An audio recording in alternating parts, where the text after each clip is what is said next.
Akkam jirtu kabajamoota fi jaalatamtoota hordoftoota biiftuu Oroo bakkuma jirtanitti nageenyi keenya kan kabajaatiif kan jaalalaa isin haa ga'u isiniin jenna itti aansuudhaan oduu isaa kana qabannee dhiyaannee jirra.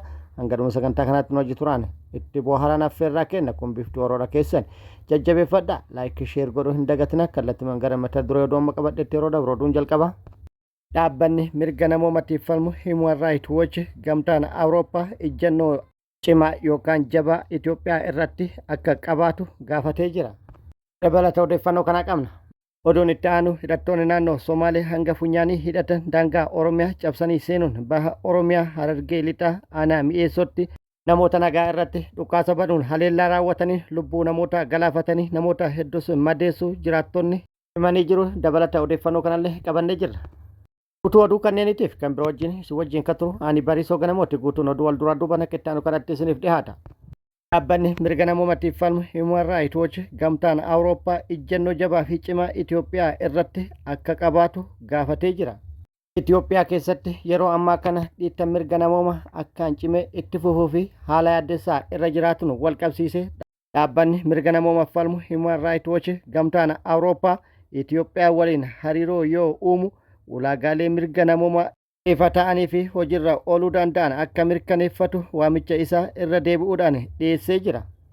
Itti dabaluunis dhaabbatichi hariiroo dippiloomaasii fi deeggarsaawwan faayinaansii dhiyeenya jalqabaman carraaqqii itti gaafatamummaa mirga namoomaa biyyattii keessaa akka hin gufachiifne akeekkachiisee jira. Akeekkachiisni kun kan xiyyeeffate sarbamoota mirga namoomaa waraana darbee fi amma naannolee garaagaraa keessatti gaggeeffamaa jiru. Naannoo Oromiyaa, naannoo Tigraay, naannoo Amaaraa fi kan biroo keessattis gaggeeffamaa jiru kan wal qabatuu fi akkasumas filannoo waxabajjii dhufuun wal qabatee rakkoo siyaasaa jiru ilaalchiseeti. Oduun itti aanu hidhattoonni naannoo Somaalee hanga funyaanii hidhatan humna guddaadhaan daangaa Oromiyaa cabsanii seenuudhaan baha Oromiyaa Harargee lixaa aanaa mi'eessootti namoota nagaa irratti dhukaasa banuudhaan haleellaa raawwataniin lubbuu namoota galaafatanii akkasumas namoota hedduus madeessuun akkasumas qabeenya uummataa barbadeessuu jiraattonni himanii jiru. Guutuu odeeffannoo kana akka itti aanu kanatti qabannee jirra. Aanaa mi'eessoo keessatti weerara lafaa hidhattoonni Somaalee gaggeessaa jiraniin namoonni ajjeefamuu fi gariin madaa'uun beekame. Godina lixaa Harargee aanaa mi'eessoo keessatti hidhattoota Somaalee saamicha lafaaf jecha dhukaasa meeshaalee gurguddaa bananiin uummata Oromoorraa namoonni 2 ajjeefamuu fi 3 ammoo madoo ulfaataa madaa'uun ifoomee jira. Guyyaa kaleessaa eebila 24 2026 godina lixaa Harargee aanaa mi'eessoo Araddaa Faayyoo keessatti lola ulfaataa quba qabeenya murna bilchiginnaatiin sababa saamicha lafaa hidhattoonni Somaalee gaggeessaa jiraniin wal qabate Oromoonni 2 ajjeefamuu fi gariin ammoo madaa'uu jiraattonni bakkichaa ifoomsan.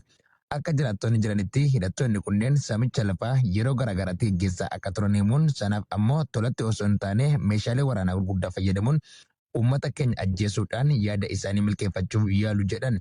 Lola yeroo garaagaraatti isaan irratti raawwatamuun mancaatiin qabeenyaa gaagama dinagdee fi lubbuu namaa irra ga'ee waan layyootti dubbatamee dhumu akka hin taane ibsuun shiftonni kunneen durii kaasanii kan nu lolan ta'us bara bulchiinsa koloneel Abiy Ahmed keessaa immoo humna jabeeffachuun bilisummaan waan filannoo irratti raawwatanii qaamni gaafatu hin jiru jechuun dubbatu.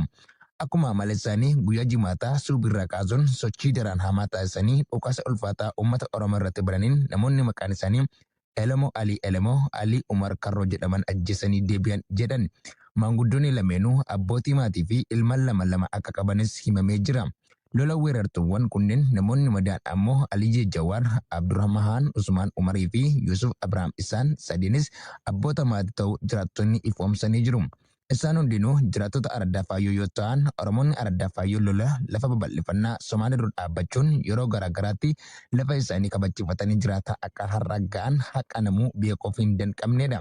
Hidhattoonni kunneen bulchiinsa naannichaan deeggaramanii meeshaalee gurguddaa hidhatanii uummata Oromoo lolaa jiraachuun harka keessa qabaachuu fi shira murna bilchiginnaa maqaa Oromoo dha'achuun ganna 8tiif uummata Oromoo irratti duguggaa sanyii labsuun kallattii fi alkallattiin sabicha mancaasaa jiru ta'uuf ragaa jabaadha. Uummanni Oromoo naannolee ollaa biyya keenyaa Oromiyaa daangessan kanneen akka Beenishaangul Gumuz, Amaaraa fi kanneen biroon alatti bara bulchiinsa Abbaa irra TPLF naannoo Somaalee qofarraa shira murna kanaatiin lola yeroo tokkichaan qofa miliyonotaan buqqa'uun dhibbootaan ajjeefamuun qabeenya dadhabbii danuun booda dhufes gariin samamuun kaan ammoo ibiddaan mancaafamee daaraa ta'uun yaadannoo yeroo dhiyooti. Uummanni keenya Oromoo golee mararra jirtan lixaa, bahaa, kaabaa fi kibbarraa gamtaan sagalee nuuf ta'uun nu cina dhaabbadhaa weerara saamicha lafaan duratti aggamamee akkuma baratame kana tokkummaan dura haa dhaabbannu jechuun Oromoonni baha Oromiyaa mi'eessoo irraa dhaammatanii jiru.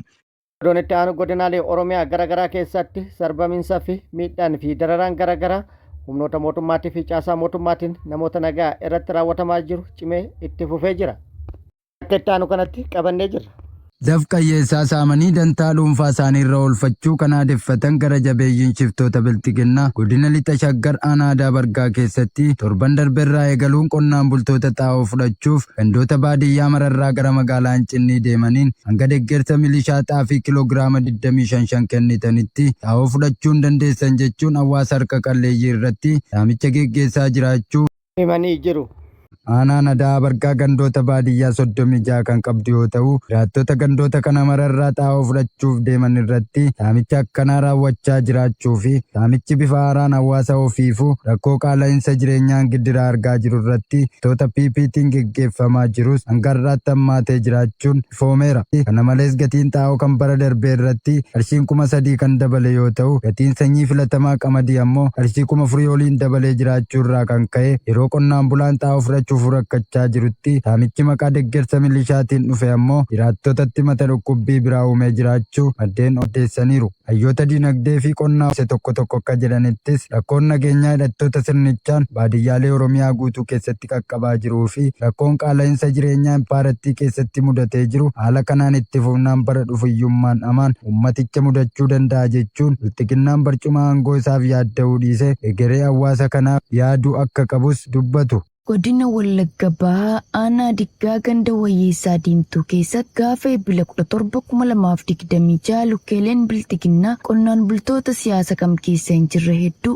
sababa hidhattanii biyya eeguu qabdu jedhuun fedhii isaanii malee qawwee irratti dhukaasanii ukkaamsaa turuu jiraattonni gandichaa addeessaniiru. Namoota guyyaa sana dirqamaan qabamuun gara mooraa leenjii waraana impaareetiitti geeffaman keessaa kan ammaaf maqaan isaanii nu qaqqabe Abdoo Said, Miikii Mitikuu, Tahinnaa Mitikuu, Iddoosaa Badhaasaa fi Muhammad Kamaal kanneen jedhaman yommuu ta'an namoonni maqaan isaanii ammaaf adda hin baane hedduunis jiraachuun beekameera. Akka jiraattonni gandichaa jedhanitti namoonni kunneen irra guddeessii isaanii maanguddoota ganna 45 olii kanneen dheessanii jalaa ba'uu hin dandeenyee fi fayyummaa guutuu hin qabne akka ta'an himuun baatii lamaan kana keessa aanicha keessatti dararaan maqaa leenjii milishummaatiin hawaasa harka duwwaa irratti irra deddeebiin raawwachaa jiraachuus itti dabaluun itti himaniiru. Dhiiga qeerroo fi qarree kumaatamaan barcuma aangoo siyaasaa impaayireettii qabachuun yakka sirni nama nyaataa dargii kaleessa uummata Oromoo irratti qaqqabsiisaa ture dachaan raawwachaa kan jiru faashisticha Abiy Ahmed ergamtoota isaa guutuu Oromiyaa keessa bobbaasuun ilmaan Oromoo dirqamaan gara adda waraanaatti guursisee fichisiisaa jiraachuun kan beekamudha.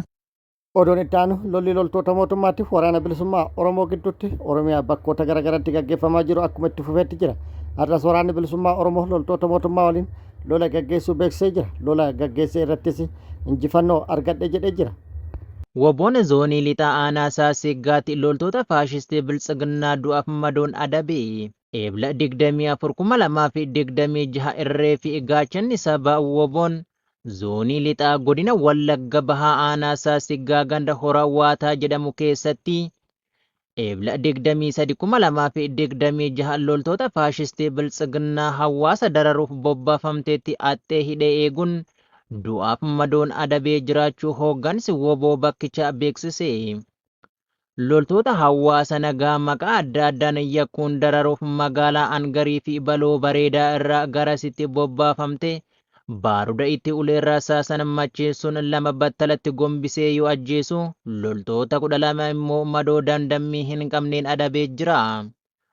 Loltootni battalatti du'an lameen aanichuma bakka addaa Bacbacaa jedhamutti kan awwaalaman yoo ta'u kanneen madaa'an immoo buufata fayyaa magaalaa Baloo Bareedatti yaalamaa kan jiranii fi du'aaf jireenya gidduutti argamu. Gara oduu biyya alaatti yeroo dabrinu mariin araara Ameerikaa fi Iraan gidduutti har'a Paakistaanitti ni gaggeeffama jedhame osoo hin gaggeeffamin hafee jira. Kullee abdiin akka jiru Paakistaan dubbattee jirti. Iraan jila marii gara ergiti jedhamee eeggamaa turus osoo hin ergin haftee jirti. ergiti jedhamee akka eegamaa jirus dubbatamaa jira.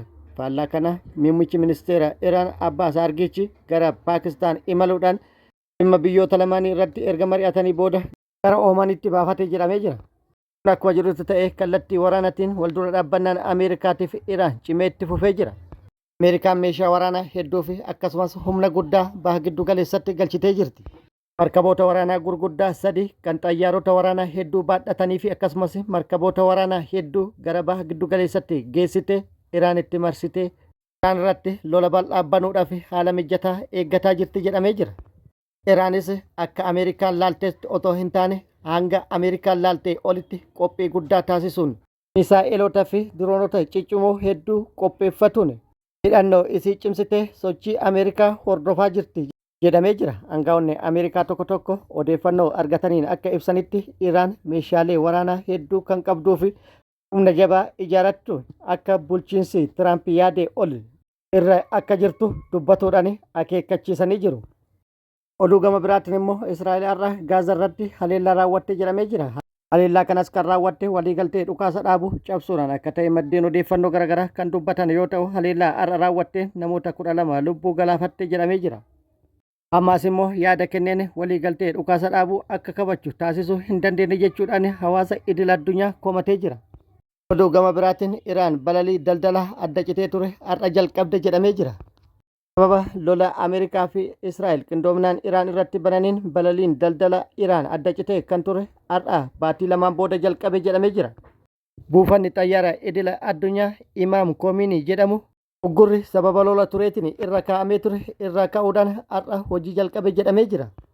Haaluma kanaan balalii har'a jalqabe gara biyyoota garaagaraatti taasisa jedhamee jira.